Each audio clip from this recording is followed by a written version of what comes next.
लेकिन असल में ये आवाज सिर्फ एक मेंढक की नहीं बल्कि हजारों मेंढकों की एक ही आवाज है। मेंढक अपने दुश्मन को कंफ्यूज करने के लिए एक ही आवाज और एक ही फ्रीक्वेंसी से आवाज निकालते हैं ताकि उनके दुश्मन को लगे कि सिर्फ एक ही मेंढक है, लेकिन असल में हजारों मेंढक वहीं मौजूद हो सकते हैं।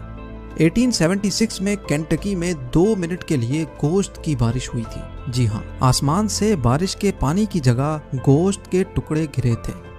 आसमानी बिजली रात को भी दिन बना देती है, लेकिन क्या आपको मालूम है कि आसमानी बिजली का टेम्परेचर सूरज के टेम्परेचर से भी 5 गुना ज्यादा होता है।